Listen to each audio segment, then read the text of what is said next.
ISE TV, la télé qui vous connecte au Saint-Esprit.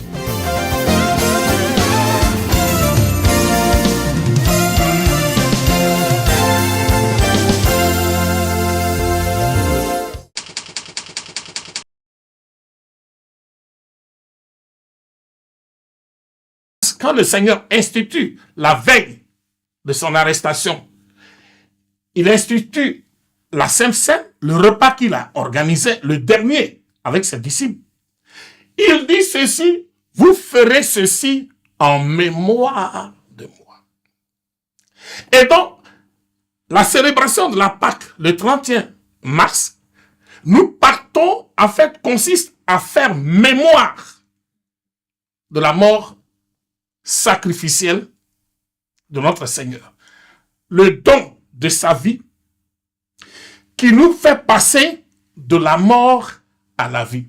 Parce que lui, il meurt, mais il meurt en ayant revêtu notre condition. Il meurt, et donc cette mort lui permet d'entrer dans le séjour des morts, mais puisqu'il est sans péché, c'est l'agneau qu'il nous faut. Dieu, l'ayant démontré au milieu des Hébreux en Égypte, ce sera un agneau sans défaut, sans tache. C'est-à-dire, Jésus est sans péché, et donc, le sacrifice de sa vie peut nous permettre de triompher en lui de la mort. Puisqu'il nous a pris, puisqu'il est devenu homme, pour que le pouvoir qu'il a lui permettre de mettre en lui l'humanité tout entière. Amen. Amen. Ceux qui ont cru, ceux qui croient et ceux qui croiront, ceux-là seront délivrés de l'asservissement au péché. Le péché n'a pas disparu non plus. Mais l'homme ne peut plus être esclave du péché parce que la Bible dit, si nous avons péché, nous avons auprès de Dieu un avocat, Jésus-Christ de Nazareth. Et l'aiguillon de la mort, c'est le péché. En détruisant le péché, amen, en détruisant le péché, Dieu détruit l'aiguillon de la mort. Le péché a pour conséquence la mort. Or, maintenant, nous savons que quand tu as péché, tu ne peux pas être retenu par le péché parce que au nom de Jésus, tu as la capacité de sortir de l'enfermement, de la captivité. Non, elle n'est plus. On ne peut plus être captif. Le péché ne peut plus entraîner la mort. La mort n'a plus de pouvoir sur nous parce que le péché, pour ceux qui sont en Jésus, n'entraîne plus la mort. Amen. Amen. Et donc, la clé que nous devons avoir, c'est l'obéissance. Nous partons à cette Pâque glorieuse. Mais bien avant cela, le Seigneur nous a donné beaucoup de directives. Il y a eu les directives du Shabbat. Nous devons être à tous les rassemblements pour que nos âmes soient nourries par la parole de Dieu, pour que nos âmes soient lavées par l'eau de la parole de Dieu, pour que nos âmes soient guéries par la puissance de la parole de Dieu. J'envoie ma parole pour te guérir. La parole, elle a le pouvoir de guérir. Dieu agit au travers de sa parole. Et donc, l'une des clés, c'est de répondre aux saintes convocations. Être là où Dieu nous appelle. Pour nous préparer. C'est lui seul qui sait le vêtement qu'il nous faut pour être à cette célébration. Vous voyez, quand nous célébrons, nous les hommes, des occasions de victoire, de succès, ça s'appelle les fêtes. Mais on choisit des vêtements, on va s'acheter des chaussures, des robes, des tailleurs et tout ça. Et puis, on dit, comme ça, je serai soit la plus belle ou le plus beau. Ça, c'est selon nous. Mais la particularité de cette convocation-là, c'est que c'est le Seigneur lui-même qui sait le vêtement qu'il nous faut pour être à sa table. On ne peut pas porter n'importe quel vêtement pour être à sa table. La Pâque, c'est le sacrifice. Célébrer la Pâque, c'est quoi? C'est venir dans une atmosphère de joie, dans un esprit de reconnaissance à la table du Seigneur. Voici, nous venons manger le corps et nous venons boire le sang de Jésus. Nous venons pour que ce sacrifice-là nous donne de devenir enfants de Dieu. C'est ce que Saint Jean dit dans l'évangile au chapitre 1, à ceux qui croient en son nom et à ceux qui l'ont reçu, Jésus a donné le pouvoir de devenir enfants de Dieu. Vous voyez que dans Exode 12, quand Dieu prescrit les directives et que Moïse les rapporte aux Hébreux et que les Hébreux font exactement ce que Dieu a dit, ça veut dire quoi? Ils ont cru. Ils ont reçu la parole et ils l'ont mise dans leur cœur. À partir de ce moment-là, leur état a changé. Ils sont passés d'un peuple asservi à un peuple libre, parce que appartenant au Dieu trois fois saint. Amen. Et donc, la clé, c'est être dans l'obéissance à toutes les ordonnances que Dieu nous prescrit pour notre propre bien, pour notre bonheur, pour notre salut. Il faut être dans l'obéissance. L'autre clé, on va lire, donc j'ai fait un peu cette mise au point pour qu'on fasse le distinguo entre la Pâque et la célébration de la Pâque. La Pâque, c'est le sacrifice et la célébration de la Pâque. Amen. C'est ce que nous allons faire. Nous allons célébrer la Pâque. La Pâque qui est le sacrifice de Jésus que nous célébrons dans une atmosphère de joie, une ferveur extraordinaire. Amen. Amen. Et donc, on vient célébrer la victoire, le triomphe de Jésus. Quelqu'un qui était condamné à mort, mais une condamnation éternelle, et qui, par la grâce de Dieu, par la miséricorde de Dieu, par l'amour de Dieu, trouve les moyens de sortir de là. Et non seulement on sort de la mort éternelle, mais on entre dans la vie éternelle, où tout devient possible. Qu'est-ce qu'il faut? Un cœur joyeux. Non seulement un cœur joyeux, mais là où il y a la joie, qu'est-ce qu'il se passe? On oublie les rancœurs. La joie, quand elle est là, elle détruit les ressentiments. La joie, quand elle est là, elle détruit les rancœurs, elle détruit. On ne voit plus l'autre de la hauteur.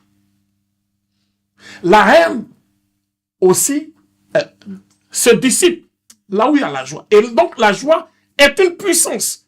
Et c'est pour ça que le Seigneur, la joie et l'allégresse sont continuellement recommandés aux enfants de Dieu.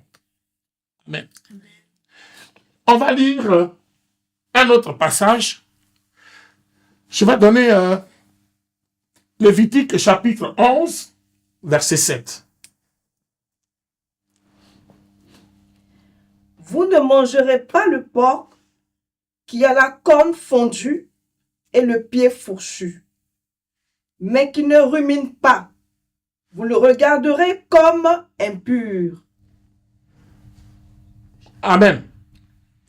Demeurons bénis. Allons. Voici dans le livre de Lévitique dans l'Exode, Dieu a délivré son peuple de l'asservissement, la servitude égyptienne. Il en a fait une nation au pied du mont Sinaï. Et puis, dans le livre de Lévitique, il donne maintenant des règles, il donne des lois. Puisque le peuple est organisé en nations, il faut maintenant des lois pour ce qu'on appelle ici, voilà, le vivre ensemble. Voilà, mais vivre dans la paix, vivre dans l'amour. Et puis, certains peuples, comme il a dit dans Exode 19, versets 5 à 6, si vous écoutez ma voix et que vous gardez mes commandements, vous serez mon peuple, je serai votre Dieu. C'est donc un peuple qui est saint, c'est-à-dire pas qu'il est sans péché. Et c'est là qu'on se trompe parfois. Un peuple saint, c'est un peuple qui est mis à part pour Dieu. Maintenant, la sanctification se fait de manière progressive. Il y a la sanctification de position, c'est-à-dire on est séparé du monde, de l'idolâtrie, on est séparé de l'adoration des faux dieux et on est mis à part pour maintenant adorer le vrai Dieu.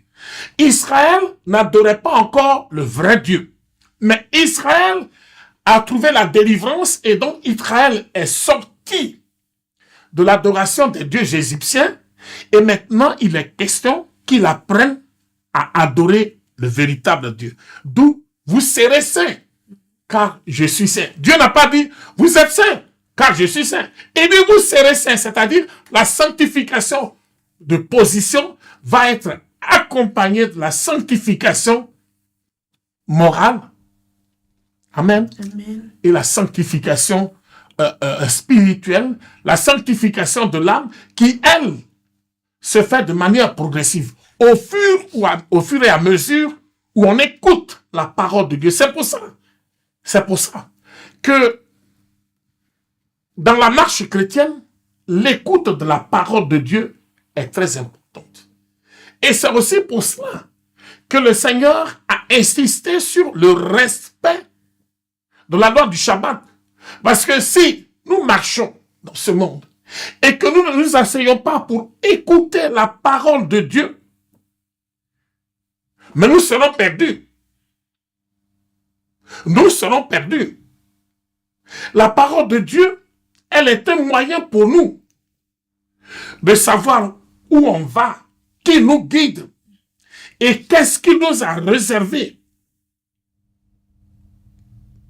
Cette parole, elle nous lave parce que chaque jour, nous consommons ce qui est nocif au plan spirituel, par ce que nous voyons, par l'environnement dans lequel nous vivons, par des amitiés, des gens qui sont dans l'autre monde et qui nous sont liés, soit parce que nous sommes des collègues, soit parce que, bon, nous avons le même environnement dans le quartier, voilà, tout ça, familial. Et donc, l'écoute de la parole de Dieu est importante. Et pour aller à cette Pâque-là, il faut que le peuple vienne tous les dimanches pour être lavé, écouter la parole de Dieu. Écouter la parole de Dieu pour être ressourcé spirituellement. Parce qu'on ne peut pas venir malade. On ne peut pas venir boiteux. Il faut venir guéri. Parce qu'on ne peut pas, Dieu ne peut pas accueillir à sa table quelqu'un qui est mal en point. Ce serait faire insulte à sa sainteté. Comment se fait-il que le Dieu qui guérit est entouré des gens malades? N'avait-il pas le pouvoir de les guérir avant de les réunir autour de lui? Non, il nous envoie la parole. Pendant les célébrations, les mercredis, les vendredis, les dimanches. L'écoute de la parole est importante. Parce que si on n'écoute pas la parole, on ne peut pas prendre conscience.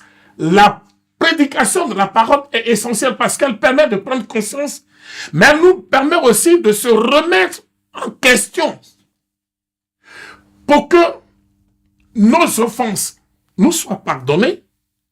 Il faut déjà les avouer, les confesser. Mais pour les confesser, il faut aussi les connaître.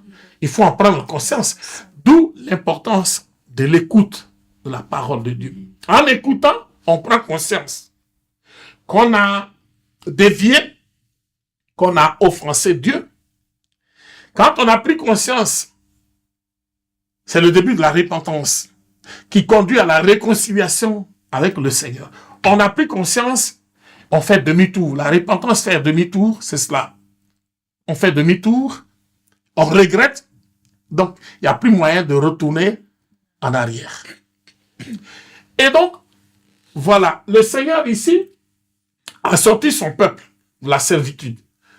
Après Exode, dans le livre de la Genèse, c'est Dieu qui a choisi. C'est Dieu qui a élu Abraham et il lui fait don d'un enfant. Mais, attention, quand il lui fait don d'un enfant, il met ensuite Abraham à l'épreuve. Il met ensuite Abraham à l'épreuve de lui sacrifier l'enfant. Pour que nous comprenions que le désir de Dieu, c'est quoi? Ce n'est pas de nous prendre ce qu'il nous donne, mais c'est d'éprouver nos cœurs, parce qu'il veut nous donner davantage. Pourquoi est-ce qu'il a éprouvé Abraham? Pourquoi est-ce qu'il a éprouvé? Il dit à Abraham la promesse suivante: toutes les familles de la terre seront bénies en ta descendance. Mais Abraham, quel héritage vas-tu laisser à ta descendance? Si je te donne une descendance, elle devra hériter de toi. Alors, qu'est-ce qui est en toi? Je vais sonder le cœur. Est-ce que, quand je vais donner ma bénédiction à cette descendance-là, est-ce qu'elle ne va pas faire de la rétention? Est-ce que cette descendance va être généreuse? Parce que moi, je suis généreux et je veux faire preuve de générosité. Il faut qu'à travers ce peuple-là, l'on découvre ma bonté, l'on découvre ma fidélité, l'on découvre mon amour. Et donc, déjà le fait d'appeler Abraham et de lui dire, je te donnerai un fils, je te donnerai une descendance, c'est faire preuve de générosité. Amen. Pour dire quoi? Voilà, la rédemption de l'humanité se fonde sur l'amour de Dieu. L'amour ne recherche pas ses intérêts. L'amour croit tout. Non? C'est ce que Saint Paul nous dit dans 1 Corinthiens chapitre 13. L'amour croit tout. Alors, si l'amour croit tout, Abraham, tu n'as pas d'enfant. Tu es âgé et je dis que je te donnerai une descendance. Voilà l'épreuve. Aussi pour Abraham. Est-ce qu'à 75 ans, il va croire? Si Abraham a cru, oui, il y a la manifestation, il y a la semence de l'amour. Puisque l'amour croit tout. Amen. Ensuite, quand Abraham a son enfant Isaac, Dieu le met à l'épreuve encore. Viens de sacrifier Isaac. Amen. Abraham obéit. Abraham obéit et il va avec son fils. Mais quand il va avec son fils au rendez-vous du Seigneur, il place Abraham devant un dilemme. Est-ce que si je sacrifie Isaac, c'est d'Ismaël que va naître la postérité, puisque c'est lui qui me restera? Vous comprenez ça? Dieu ne demande pas Ismaël en sacrifice, mais c'est Isaac. La question est là. Mais Dieu démontre encore quelque chose. Non seulement Abraham a obéi, donc son oui demeure oui là, puisqu'il n'a rien refusé. C'est moi qui te l'ai donné, donne-le-moi. Et quand Abraham conduit Isaac au sacrifice, que fait le Seigneur? Il dit non, voilà, retourne-toi, ne mets pas le couteau à la gorge de l'enfant. J'ai vu que tu as fait l'autel et tout. Retourne-toi, regarde. Juste derrière toi, il y a un bélier. Amen. Amen. Qu'est-ce que Dieu veut nous démontrer ici? Abraham a cru. Quand il avait 75 ans, il a cru. à la naissance d'une descendance. Amen. Amen.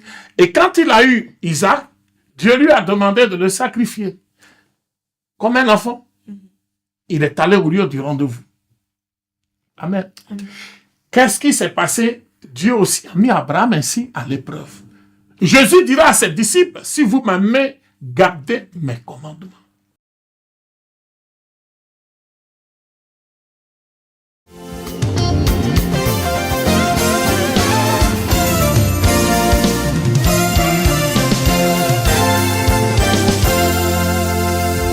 EISE TV, la télé qui vous connecte au Saint-Esprit.